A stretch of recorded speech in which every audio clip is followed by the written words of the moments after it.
gente, vocês estão bem? A gente vai aprender na aula de hoje expressões algébricas, tá? Então, vamos lá. O que é uma expressão algébrica, tá? Primeiramente falando, a gente fala que expressão algébrica é toda a expressão matemática que apresenta números e letras ou somente letras, tá? A expressão algébrica ela é também conhecida como expressão literal. Tá? Literal vem de literes, lá do latim, que significa letras. Então, expressões algébricas são todas expressões matemáticas que apresentam números e letras ou somente letras, certo? Primeiro exemplo. Diga se as expressões a seguir são algébricas ou não.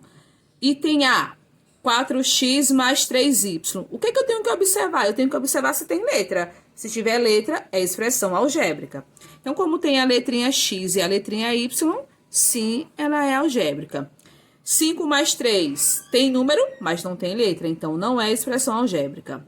Item C, 9m vezes n ao quadrado. Tem letrinha, então é algébrica. Item D, 8p mais 5rps. Como tem letrinha, é expressão algébrica. Exemplo 2. Represente os números a seguir algebricamente. Então, aqui vocês têm diversas situações que estão escritas no português, né? E a gente vai passar para a linguagem matemática, certo? Então, vamos aqui. O quadrado de um número real. Eu quero representar o quadrado de um número real. Eu não especifiquei quem é esse número. Como eu não especifiquei, eu vou representá-lo por uma letra. Que letra? Pode ser quaisquer letras do nosso alfabeto. Pode ser A, B, C, D, tá? Eu vou representar aqui por X. Então, o que eu quero com esse número que eu estou chamando de X? Eu quero o quadrado dele. Como eu quero o quadrado dele, eu venho e coloco um 2 em cima. Então, X elevado ao quadrado. Item B, o cubo de um número real. Não sei quem é esse número real, vou chamá-lo de qualquer letra. Vou chamá-lo de x de novo. Só que agora, o que eu quero desse número? Eu quero o cubo dele. Como eu quero o cubo, eu venho e coloco um 3 em cima. X elevado ao cubo. Item C, a raiz quadrada de um número real. Bora chamar agora de outra letra. Vamos chamar de y, por exemplo. E o que eu quero desse número real? Eu quero a raiz quadrada dele. Então, eu venho e coloco um radical. Certo? Item D. A quinta potência de um número real. Não sei quem é o número real. Vou chamar de qualquer coisa. Eu vou chamar agora de A. O que eu quero desse número real? Eu quero ele elevado à quinta potência. Então, eu venho aqui e coloco um expoente 5. Item E, a adição, olha, a adição de dois números reais. Agora eu quero dois números reais. Vou chamá-los de A e B. A e B. E o que eu quero desses números reais? Eu quero a adição entre eles. Qual é o sinal da adição? O sinal de mais. Item F, o produto de dois números reais. Vou chamar esses números de A e B de novo. E o que eu quero desses números? Eu quero o produto. Produto é o resultado de uma multiplicação. Então, eu venho e coloco o pontinho da multiplicação. Geralmente, quando a gente vai representar produto de número real, a gente não coloca o pontinho, não. A gente coloca apenas um grudado com o outro. Tá? Então, quando eu tenho duas letrinhas juntas, isso significa dizer que uma está multiplicando a outra. Já está implícito o sinal da multiplicação. Certo? Item G, o dobro de um número real. Se eu quero o dobro de um número, eu tenho que multiplicar esse número por 2. Então, vou chamar esse número de A. Se eu quero o dobro dele, eu venho e coloco um 2 ao lado dele. Certo? Lembrando que número colado com letra, o número está automaticamente multiplicando a letra. Eu não preciso colocar o pontinho aqui, tá? Então, 2A significa que eu tenho o dobro de A. Item H, a terça parte de um número real. Se eu quero a terça parte, é porque eu vou partir o número em 3 partes. E quem é que faz essa partição? É a divisão. Então, se eu quero a terça parte de um número real, vou chamar esse número, por exemplo, de A. Então, eu venho e coloco um denominador 3. Significa dizer que eu peguei esse número A e dividi por 3 e peguei uma dessas 3 partes. Certo? Item I, o quociente entre Z e W com W diferente de zero. Aqui já foi especificado como é que você vai representar genericamente esses números. Ele quer o quociente entre Z e W. Lembrando que quociente é o resultado de uma divisão. E geralmente a gente vai representar essa divisão na forma de fração. Então tá aqui o tracinho da fração.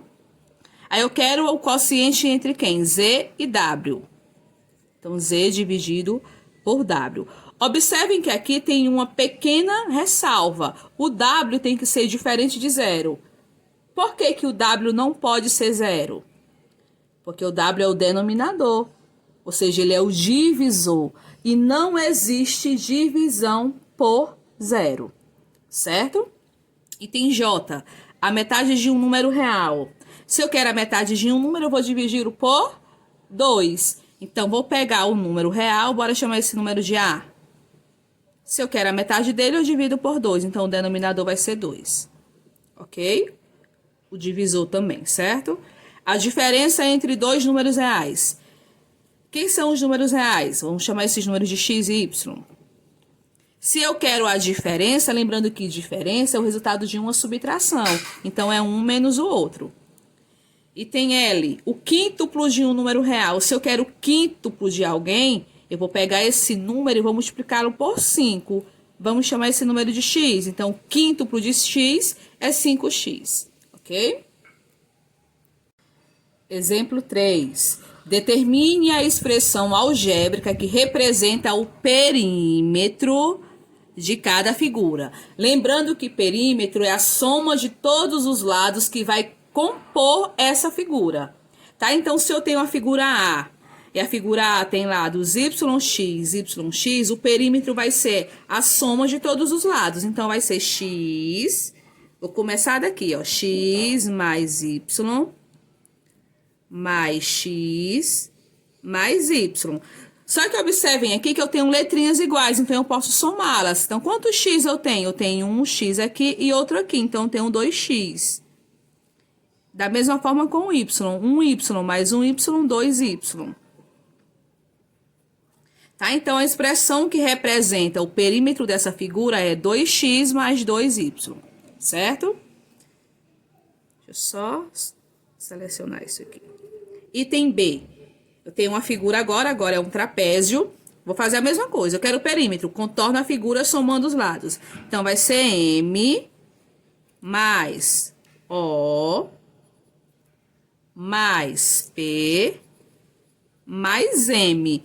M, O, P e M. Temos dois M's, então a gente coloca um M mais um M, dois M's. Repetimos o O e repetimos o P. Então, tá aqui a expressão que representa o perímetro dessa figura. Certo? Item C. Item C, a gente tem essa figura aqui, que não tem um nome específico para ela, tá? Mas a questão é a mesma, o mesmo estilo. Eu quero o perímetro, eu tenho que contornar a figura. Para contornar a figura, eu tenho que ter todos os lados. Observem que não foi apresentado para vocês nem a base e nem a altura dessa figura. Mas a gente tem como descobrir, ó. Então, vamos aqui. Vamos para a base. Quanto é que é a base dessa figura? Observem que se eu projetar esse A aqui embaixo, ó. Então, daqui para cá vai valer A. Certo? Se eu trouxer esse pedacinho C aqui para baixo, daqui para cá vai valer C.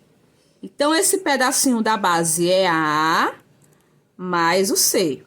Vou fazer a mesma coisa aqui na altura. Vou trazer para cá esses lados, certo? Ó. Então, ó. Vou pontilhar aqui. Então, o que é que eu sei? Eu sei que esse pedacinho daqui para cá vale B. E esse pedacinho daqui até aqui vale D. Então, quem vai ser o perímetro da minha figura? Agora, eu vou contornar a figura começando do A, certo? Vai ser A mais B mais C, D. Aí, vindo pra cá, C mais A. Vou colocar aqui embaixo. C mais A mais D mais B. D mais B. Dá pra organizar isso daqui? Dá. Essa expressão algébrica aqui, ela é equivalente ao que eu vou colocar aqui embaixo, tá bom? Então, eu vou juntar quem é igual. Quem tem a mesma letrinha. 1A mais 1A, 2A. 2As. 1B mais 1B, 2Bs. Tem mais alguém igual aqui? Já foi embora o A, o B. 1C mais 1C, 2Cs. 1D mais 1D, 2Ds. Ficou meio apagado, mas acho que dá pra ver, não dá? Então, 2As mais 2Bs mais 2Cs mais 2Ds. Certo? Exemplo 4. Determine a expressão algébrica que representa a área das figuras a seguir. Agora, eu não quero mais o perímetro, eu não quero o contorno da figura. Eu quero saber uma expressão que represente a região que está aqui dentro. Então, no item A, a gente tem um retângulo. Como é que eu determino a área de um retângulo? A área de retângulo é base vezes altura. Como a base é x e a altura é y, a expressão que representa isso é x vezes y. Tá? Então, tá aqui a expressão que representa a área dessa figura. Eu posso colocá-la também de uma outra forma. Colocá-la de outra forma. Eu posso colocar x, y, omitindo o pontinho da multiplicação. E é apenas isso, certo? Item B. No item B, a gente tem um quadrado. Lembrando que eu sei que é um quadrado porque todos os lados estão partilhados com a mesma quantidade de tracinhos. Ó, 2, 2, 2 e 2. Então, todo mundo tem o mesmo valor, que aqui eu chamei de A. Como é que eu acho a área de um quadrado? A área de um quadrado é o lado elevado ao quadrado. Como o lado é A, eu pego o A e boto um 2 em cima. Então, a expressão algébrica que representa a área de um quadrado é o lado dele elevado ao quadrado.